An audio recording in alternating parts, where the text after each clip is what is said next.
오늘의 나로만 존재할 수가 있습니다. 과거의 나로 돌아갈 수도 없고요. 미래의 나를 당겨서 살아갈 수 있는 능력도 사람에게는 없죠. 그런데 이 오늘의 나라는 것은 사실 하늘에서 뚝 어느 순간 갑자기 떨어져 내려온 것은 아니죠. 우리의 현재는 예외 없이 과거가 만들어낸 결과물입니다. 아무리 대단한 사람도 과거를 초월하거나 자신의 과거를 부정할 수는 없는 거예요. 그래서 우리는 늘 자신의 과거와의 관계를 잘 점검하고 또 잘 풀어 나가야만 합니다. 그러면 과거는 어쩔 수 없을지 몰라도 현재와 미래는 많이 달라질 수가 있습니다. 과거와 화해하고 그 과거를 나의 일부러 온전하게 받아들이기 전까지 사람은 늘 과거에 매여 있게 돼요. 성공한 사람은요, 성공했기 때문에, 실패한 사람은 또 실패했기 때문에 이 과거로부터 두고두고 부정적인 영향을 받기가 쉽습니다. 하나님께서 계속해서 모세를 설득하시고 또 설득하고 계시지만 모세가 선뜻 하나님의 부르심을 받아서 순종하지 못하고 있는 큰 이유 중에 하나도 바로 그것입니다. 3장에서 하나님은 모세에게 여호와라는 하나님의 언약의 이름을 가르쳐 주셨고, 그러면서 내가 이름을 걸고 너와 함께 할 것이고 반드시 이스라엘 백성들을 애굽에서 건져낼 것이며 뿐만 아니라 덤으로 그 백성들이 애굽에서 빠져나올 때 애굽 사람들에게 수많은 선물을, 귀한 것들을 받아서 나오게 해주시겠다라고 약속을 하셨죠. 하지만 모세는 4장으로 넘어와서도요, 자신의 태도를 전혀 바꾸질 않습니다. 그는 또다시 이렇게 이야기합니다. 그러나 그들이 나를 믿지 아니하며 내 말을 듣지 아니하고 이르기를 여호와께서 내게 나타나지 아니하셨다 하리이다 라고 대답한 겁니다. 여러분, 모세는요 지금 그저 그래도 내 말을 믿지 않으면 그때는 어떻게 해야 하느냐라고 지금 걱정을 하나님께 토로하고 있는 게 아닙니다. 모세의 말은요 단정입니다. 이스라엘 백성들은 자기를 믿지 않을 것이라고, 자기 말을 믿지 않고, 그래서 하나님께서 자기에게 나타나셨다라는 말도 믿지 않을 것이다라고 단언을 한 거예요. 그렇게 해보지도 않고서 그런 결론을 내리고 있는 거죠. 그것도 하나님이 하신 말씀과는 정반대가 되는 이야기를 늘어놓으면서 말이죠. 여러분, 그렇다면 모세는 도대체 무슨 근거로 이렇게 단정지어 이야기하고 있는 것일까요? 그것은 우리가 흔히 쓰는 말로 그의 트라우마 때문인데요. 그가 과거에 경험한 일과 그것 때문에 입은 상처가 지금 그를 그러한 단정으로 이끌어가고 있는 것입니다. 오래전에 모세는 자기 동족들을 도와주려고 하다가 동족들에게 거절을 당하고 또 버림을 받은 적이 있었어요. 그래서 모든 것들을 잃어버리고 지금 광야의 목동이 되어서 장인의 양떼나 치는 그런 신세가 되어 있죠. 그래서 모세는 자기가 갑자기 이스라엘 백성들에게 가서 하나님께서 자기에게 나타나셨고 자기를 통해 이스라엘 백성들을 구원하시겠다라고 그렇게 말한다고 해서 그걸 믿을 사람이 없을 것이다라는 이 부정적인 생각을 도무지 떨쳐버릴 수가 없었던 것입니다. 그런 점에서 모세는 자기가 그 일에 있어서 완전한 부적격자다라고 단정지어 생각하고 있었던 것이죠. 여러분, 그런데 하나님이 이걸 모르셨을까요? 그렇지 않죠? 하나님은 이걸 알고 계셨습니다. 그런 줄 다 알고 계시면서도 모세를 부르신 거예요. 그래서 하나님은 이번에는 말씀을 주시고 약속을 주시는 대신에 모세에게 특별한 2가지 이적을 행하게 하시는데요. 이 이적들은 나중에 모세가 백성들에게 가서 백성들을 설득할 때 모세의 말을 듣지 않으면 자기가 하나님께서 보냄을 받았다라는 증거로 보여주라고 하신 그런 이적들인데요. 이게 4장 마지막 부분을 보면 실제로도 이스라엘 백성들은 모세의 말을 듣고서 모세를 따랐던 것이 아니라 모세가 이 2가지 이적 중에서 첫 번째 이적을 행했을 때 그것을 보고서 모세를 믿고 따르게 되는 것을 볼 수 있습니다. 그런데 이것은 사실 네가 이스라엘 백성들에게 나의 말만 전한다고 해도 그들이 너를 따를 것이다 라고 말씀하셨던 하나님의 처음 말씀과는 엄연히 다릅니다. 그렇죠? 처음 하나님의 말씀대로라면 이 이적들까지도 갈 필요가 전혀 없고요. 나중에 가서 말만 해도 모세가 내가 하나님이 나한테 나타났고 나를 하나님께서 너희들이 보내셔서 말을 해도 그만 듣고 그냥 따라야 되는데 그럴 줄 못했던 것이죠. 그래서 여러분 사실 성경에서 우리가 이런 이야기들을 자주자주 만나는데 이게 하나님이 틀렸다는 얘기인가? 하나님이 실패했다는 얘기인가? 그럼 우리가 믿는 하나님은 정말 믿을 만한 분인가? 이런 좀 두려움이나 그죠? 어떤 질문을 품게 되는 것이죠. 근데 여러분 놀랍게도 성경은요 정말 아무렇지도 않게 그게 하나님이야 라고 말해요. 그게 너희들이 믿고 따르는 하나님이야 라고 그렇게 이야기하고 있습니다. 그것은 우리가 하나님을 믿는다고 할 때 하나님에 대해서 오해하기가 쉽고요. 그 부분이 바로 교정이 되어야만 하나님을 온전히 믿고 따를 수가 있게 되기 때문입니다. 여러분 지난주에 제가 말씀을 드렸지만 하나님은 어떤 분이시죠? 하나님은 인격적인 분이세요. 맞습니까? 지극히 인격적인 분이시죠. 그래서 하나님은 어떻게 하세요? 그 인격은 설득하고 연결되어 있어요. 과정을 겪어간다는 겁니다. 어느 날 갑자기 이 사람을 이 자리에서 이 자리로 탁 옮겨놓는 게 아니라 거기까지 과정을 같이 가시는 분이라는 거예요. 그러면서 이 사람한테 계속해서 말씀을 주시고 상황을 보여주셔서 그렇게 할 수 있는 사람으로 만들어 가시죠. 그걸 두고 인격적인 분이다 그렇게 이야기를 하는 겁니다. 그렇기 때문에 여러분 하나님은 어떻습니까? 놀랍게도 당신을 하나님의 백성들에게 맞춰주세요. 당신을 우리 수준으로 낮추셔서 우리의 경험에 하나님을 맞춰주신다라는 겁니다. 믿어지십니까? 여러분의 경험이 그렇게 이야기하고 있죠. 제일 명확한 증거가 뭡니까? 성경이에요. 여러분 인간의 언어에 하나님의 말씀이 담긴다는 건 기적입니다. 그건 있을 수가 없는 일이에요. 그래서 성경학자들은 성경 자체가 하나님의 성육신하고 맞먹는 사건이다라고까지 이야기하는 분들이 계세요. 여러분 하나님은요 한 번 가로막힌다고 해서 포기하시지 않아요.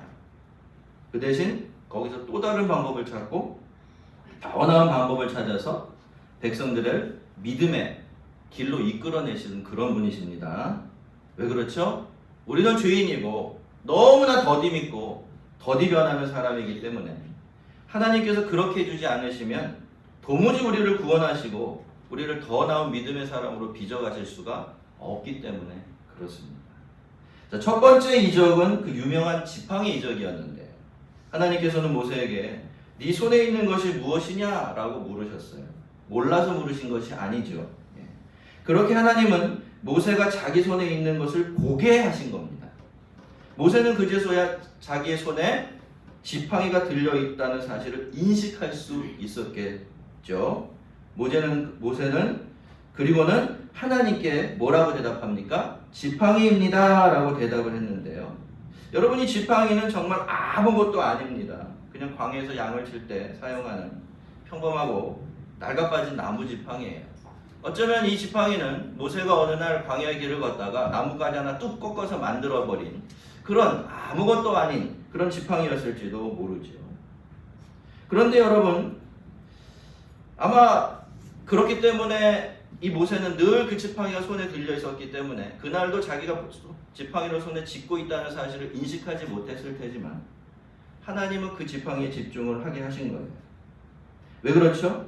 그 지팡이가 바로 하나님께서 부르신 모세였고요. 모세가 가신 것의 전부였기 때문입니다.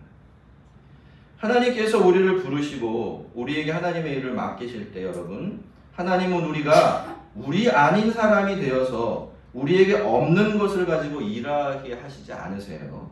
그런 거 기대하지 않으십니다. 너는 왜 이런 능력이 없냐? 너는 왜 저 사람만큼 유능하지 못하냐? 너는 왜 그것밖에 안 되냐? 라고 이렇게 말씀하지 않으신다라는 것입니다. 여러분 하나님께서는 언제나 우리를 우리로 부르세요. 우리 자신. 그리고 우리 자신으로 살게 하시고 또 일하게 하십니다. 근데 여러분 우리는 어떻죠? 우리도 모르게 자꾸 이런 하나님과 반대 방향으로 가는 것 같아요. 여러분 우리는 늘 그렇지 않습니까? 내가 가진 것이 지팡이밖에 없다는 것이 그게 불만입니다. 그것 때문에 늘 실망하죠. 화도 냅니다. 그런데 여러분 그러느라고 손에 있는 지팡이는 제대로 사용하려고 들지도 않고 자꾸 없는 것과 부족한 것만 생각하고 그것만 탓합니다. 그래서 하나님께서는 모세에게 뭐라고 물으셨어요? 네 손에 있는 것이 무엇이냐? 라고 물으신 것이죠.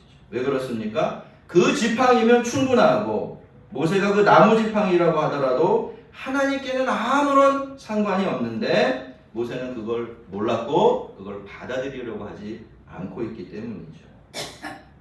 성도 여러분, 우리 손에는 무엇이 있습니까? 그리고 또 우리는 무엇입니까? 여러분, 그런 건 아무래도 좋습니다. 내 손에 있는 것이 나무떼기 하나밖에 없어도 괜찮고요. 내가 나무지팡이밖에 안 돼도 상관이 없습니다. 왜 그렇습니까? 나를 부르시고 나를 붙드시고 나를 통해 일하시는 분은 바로 전능하신 우리 아버지 하나님이시기 때문에 그렇습니다. 여러분, 성도는 알아야 돼요. 뭘 알아야 됩니까? 성도들은 자기가 자기의 자원으로만 사는 사람이 아니라는 사실을 알아야 돼요. 여러분, 성도들과 성도 아닌 사람들의 차이가 어디 있습니까? 성도 아닌 사람들에게는 하늘이 열려있지 않아요. 성도의 사람들에게는 반대겠죠? 하늘이 활짝 열려있습니다. 하늘이 열려있다는 것은 우리가 살아갈 때 우리의 힘으로 우리의 자원으로만 살아가지 않는다는 뜻이에요. 그러니까 어떻습니까? 나는 지팡이여도 괜찮아요. 나의 손에 사실 아무것도 없어도 괜찮은 겁니다. 내가 누구에게? 하나님에게 붙들려 있기만 하다면 그 나머지 것들은 다 하나님으로부터 받아서 일하고 살아갈 수 있는 것입니다. 자, 하나님은 이제 그 지팡이를 가지고 모세를 좀 교육하고 계신데요. 하나님께서 뭘 요구하십니까? 그것을 땅에 던지라 라고 말씀을 하셨습니다. 그래서 모세는 그 지팡이를 땅에다 탁 패대기를 쳤죠. 근데 그 지팡이가 뭐가 됩니까? 뱀이 됐어요. 뱀이 된 겁니다. 우리나라 사람 뱀 참 좋아하는데 먹기 위해서 좋아하죠. 모세는 뱀을 피해서 저만치 물러섰어요. 하나님께서는 그 다음에 네 손을 내밀어서 그 뱀의 꼬리를 잡으라고 하셨는데 여러분, 이상하지 않습니까? 여러분, 뱀은요 원래 꼬리를 잡으면 안 돼요. 그렇죠? 네, 그 뱀은 꼬리를 딱 잡으면 이건 내가 너한테 물리겠다, 물려 죽겠다라는 뜻이 되기 때문에 굉장히 위험한 일이죠. 그래도 모세는 하나님이 그렇게 말씀하셨으니까 어딘지 몰라요. 근데 이 말의 뉘앙스를 아주 조심스럽게 뱀을 살짝 잡은 게 됩니다. 아니면 이렇게 옆으로 치워놓기 위해서 건드린 것이 되는데요. 그랬더니 어떻게 됩니까? 뱀은 또다시 지팡이가 되었어요. 자, 이것이 이스라엘 백성들이 도무지 모세를 믿으려고 하지 않으려고 할 때 그들에게 보여주시라고 하신 첫 번째 표적이었는데요. 근데 여러분, 이 표적은 앞으로 모세가 자기를 믿지 않는 이스라엘 백성들을 설득할 때도 사용할 되는 이적이 되지만 그 이전에 모세를 위해서 하나님께서 준비해 놓으신 특별한 교육 과정이기도 했습니다. 모세는 자기가 자기 지팡이로 만든 뱀을 보고서 놀라서 뒤로 물러섰죠. 뱀이 무서웠을까요? 그럴 수도 있지만 진짜 이유는 다른 데 있다라고 보여집니다. 여러분, 파라오의 왕관의 앞에 이렇게 장식되어 있는 게 뭐예요? 아시죠? 뱀이에요, 뱀. 그렇다라는 건 뭡니까? 그 뱀이 뭐예요? 그 뱀이 애굽을 상징하고 파라오를 상징하는 동물이라는 겁니다. 그러니까 모세가 자기가 지팡이로 만든 뱀을 보고 뒤로 펄쩍 물러섰을 때 모세는 자기도 모르게 눈에 보이는 뱀이 아니라 모세와 파라오에 대한 자신의 두려움을 드러냈던 것이죠. 따지고 보면 지금까지 그렇게 모세가 하나님께 순종하지 못하고 뭉기적거리고 있는 것도 그 두려움 때문이 아니겠습니까? 하지만 여러분, 앞으로는요 그렇게 되지 않을 겁니다. 앞으로 모세는 애국과 파라오를 나무지팡이처럼 바닥에 내동댕이 치게 될 것입니다. 그 뱀을 아무런 두려움 없이 그저 자기 지팡이 잡듯이 그렇게 집어들게 될 거예요. 왜 그렇습니까? 이제 모세는 하나님의 손에 붙들린 하나님의 지팡이가 되었고, 그래서 애국과 파라오는 더 이상 모세에게 두려운 뱀이 아니라 말라비틀어진 나무 막대기에 불과해질 것이기 때문입니다. 그렇다면 모세가 하나님의 가르침을 이때 알아들었을까요? 이때 당장 알아들었을지 어떨지는 잘 모르겠지만 나중에는 그랬을 것 같습니다. 왜 그렇습니까? 그렇지 않았다면 모세는 담대하게 파라오나 이 애국과 맞서서 싸워 자기에게 맡겨진 일을 제대로 완수해낼 수 없었을 테니까 말이죠. 여러분, 우리는 그렇습니다. 우리는 될 수 있는 대로 우리가 불편해하고 힘들어하고 무서워하는 것을 피하고 싶어 해요. 될 수 있는 대로 마주대하려고 하질 않습니다. 하지만 하나님은 우리가 그런 것들을, 우리의 뱀들을, 우리의 바로와 애굽을 대면하고 넘어서기 전에는요, 우리가 그 너머에 있는 자유롭고 능력 있는 하나님의 세계로 나아갈 수가 없다라는 것을 너무나 잘 알고 계세요. 그래서 하나님은 때로 정말 심술꾸러기처럼 하나님 이것만이라고 말하는 그것을 우리 눈 앞에 딱 갖다 놓으시죠. 자, 그리고 어떻게 말합니까? 똑바로 봐. 이렇게 말씀하시죠. 네 손으로 한번 집어봐. 네가 알아서 한번 선택해봐.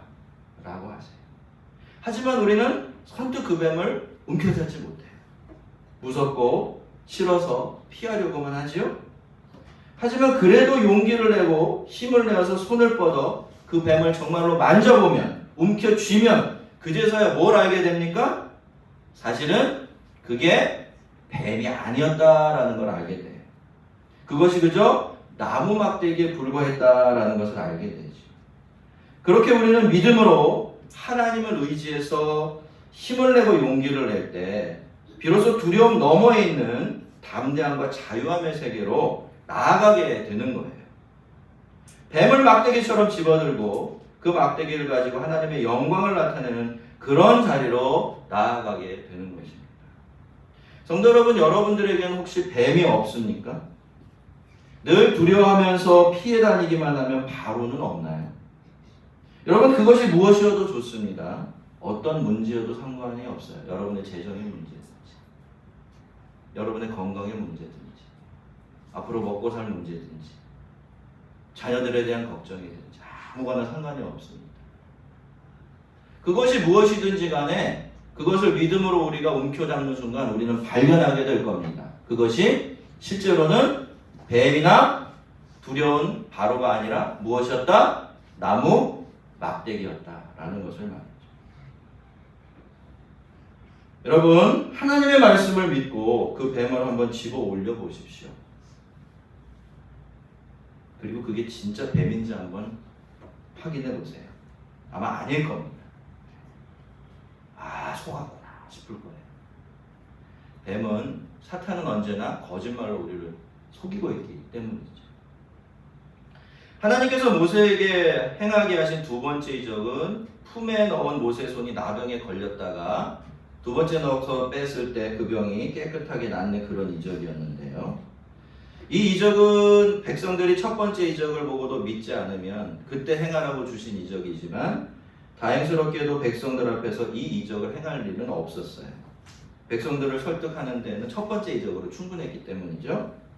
하지만 나중에 광야로 나갔을 때 딱 한 번 이 이적은 굉장히 유용하게 사용되긴 합니다. 모세 누나 미리암이 모세에게 반기를 들었을 때 이것과 비슷한 이적으로 그 문제를 잠재울 수 있었기 때문이죠. 그래서 하나님이 미리 주시는 데는 다 이유가 있겠구나라는 생각이 듭니다. 하나님께서는 땅에 쏟은 나일강 물이 피로 변하게 하라고 하는 세 번째 이적도 모세에게 할 수 있도록 허락을 해주셨는데요. 적어도 이스라엘 백성들 때문에 이 이적을 사용한 일은 없었어요. 그래서 나중에 이것은 애굽을 벌주기 위한 첫 번째 심판으로 사용되게 되어집니다.